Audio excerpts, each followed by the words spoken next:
اللہ میری دوڑ تیری طرف ہے، چاہے میرے کام مخلوق کے راستے سے بنا یا براہ راست بنا، میں ان مخلوق اور میں محتاجوں کی پلٹن کے پیچھے نہیں چلتا۔ قرآن کریم اللہ کی پاکیزہ کتاب ہے، اس کے الفاظ بھی مبارک ہیں، نقوش بھی مبارک ہیں، اس کا زبان سے پڑھنا بھی سعادت عظمی ہے، اس کا مطالعہ تکرار یہ تہجد سے روزوں سے افضل ہے۔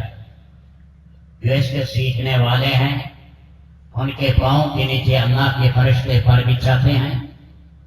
اسی حال میں موت آ گئی اور جذبہ یہی تھا کہ پیغام الہی میں پہنچاؤں اور اللہ کا پیغام اور اللہ کا دین اسلام زندہ ہو۔ موت آ گئی تو حدیث شریف میں اس کے درمیان اور انبیاء کے درمیان ایک درجے کا فرق رہے گا۔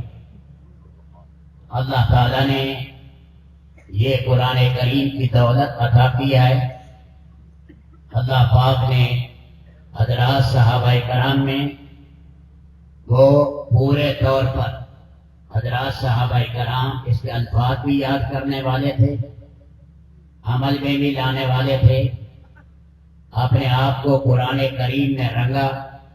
صبغۃ اللہ ومن احسن من اللہ صبغہ، بہترین رنگ اللہ کے قرآن کا رنگ ہے، اس لیے اللہ تعالیٰ نے انہیں امامت عالم بھی عطا کی اور آخرت کی قیادت بھی اللہ نے انہیں عطا کی۔ دونوں جہان کی سیادت انبیاء کے بعد انہی کے حصے میں آئی۔ انہوں نے قرآن کریم کو حرز جان بنایا اور ہر شعبے میں اللہ کے قرآن پر عمل کیا۔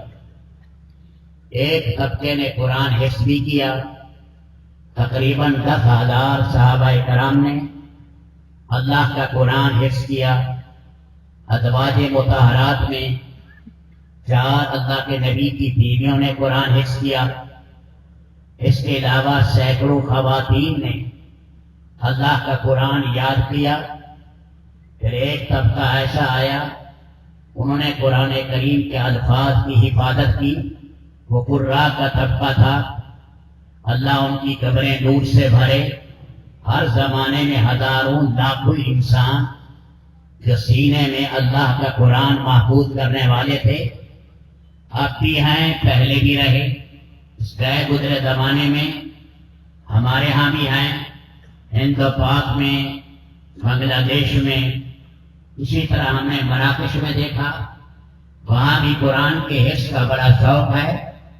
وزیر مذہبی امور اسے بنایا جائے گا قرآن کا جو حافظ ہے، جو قرآن کریم حفظ کرے گا وہ بنے گا۔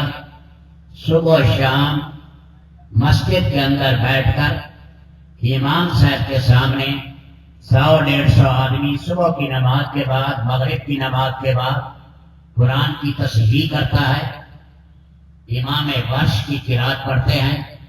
ہر مسجد میں آپ کو 30-40 حافظ ملیں گے، بڑا غلغلہ ہے۔ اسی طرح ہم موریتانیہ میں جائیں، ان کے اندر بھی بڑا شوق ہے قرآن کے حفظ کا۔ موطا امام مالک اکثر علماء کو زبانی آتی ہے، میراث کی ابتدائی کتابیں اکبر ہیں، ان کی خواتین نے بھی موطا امام مالک ساری یاد کر رکھی ہے۔ ان کے اندر بھی اللہ نے شوق رکھا ہے۔ موریتانیہ میں، مراکش میں، یہ اللہ کا انعام عظیم ہے قرآن کریم حفظ کرنا۔ فرمایا جب حافظ دنیا سے جاتا ہے، فرشتے اس کی قبر کی زیارت کے لیے ایسے آتے ہیں جیسے ہم بیت اللہ کی زیارت کے لیے جائیں۔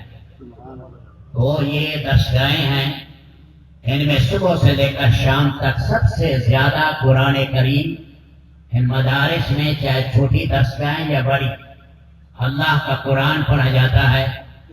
سوتے سوتے بچے اسی کو پڑھتے ہیں اور صبح اٹھتے یہی پھر انہی کے ہاتھ میں یہ قرآن کریم ہے۔ یہ اللہ کا انعام عظیم ہے۔ ان کے ماں باپ بھی خوش قسمت ہیں اور یہ بچے بھی خوش قسمت ہیں۔ اللہ کا ان پر انعام عظیم ہے۔ رب العالمین نے انہیں صحیح قرآن کی ادائیگی کے لیے ان کے مخارج بدل جائیں تو معانی بدل جاتے ہیں، مخارج بدل جائیں تو بعد دفعہ نماز فاسد ہو جاتی ہے. تو قرآن نے محنت کی, انہی مخارج کا انداز اور وہ قراتیں باقی رکھی کہ صحابہ نے اللہ کے نبی سے سیکھی. عبداللہ ابن مسعود رضی اللہ تعالیٰ عنہ فرماتے ہیں میں نے 70 صورتیں اللہ کے نبی کے گھٹنے کے ساتھ گھٹنا ملا کر سیکھی. قرآن کریم اللہ پاک نے ایک طبقے میں شوق ڈالا, انہوں نے بارشیں آئیں, سردی آئی, گرمی آئی, حلق تک پانی آ گیا, روزانہ کا سبق نہیں چھوڑا. عبد الرحمن سلمی کہتے ہیں خیرکم من تعلم القرآن وعلمہ, اس کی خاطر میں کوفہ کی مسجد میں 72 سال میں نے قرآن پڑھایا تاکہ میرا اللہ کا شمار بہترین لوگوں میں ہو جائے. یہ لوگ چٹائیوں سے سلے اپنی خواہشات دفن کر دی اور اللہ کے قرآن کی انہوں نے بستیوں میں, ریگستانوں میں معمولی تنخواہوں پر رہ کر انہوں نے محنت کی تاکہ قرآن کریم کی امانت اگلی نسل تک صحیح پہنچے. انہوں نے اس کو اپنا ذاتی کام سمجھا. اللہ ان سب کی قبریں منور کرے اور جتنے اب سکھا رہے ہیں اللہ ان کی زندگیوں میں برکت ڈالے. حضرت امام نافع فرماتے ہیں اللہ کے نبی صلی اللہ علیہ وسلم کی خواب میں زیارت ہوئی, فرمایا اے نافع مدنی قرآن سناؤ. میں نے خوابی میں سارا قرآن اللہ کے نبی کو سنایا. اللہ کے نبی نے مجھے بوسہ دیا ہونٹوں پر, ساری زندگی ان کے منہ سے خوشبو آتی ہے. اللہ تعالیٰ ان دستگاہوں کو قیامت تک باقی رکھے. اور شکر ہے کریا کریا بستی بستی یہ درسگاہیں یہ انعام عظیم ہے. فرمایا یہ معصوم بچے قرآن پڑھنے والے نہ ہوتے تو یہ آبادیاں ہلاک ہو جاتی, تباہ ہو جاتی.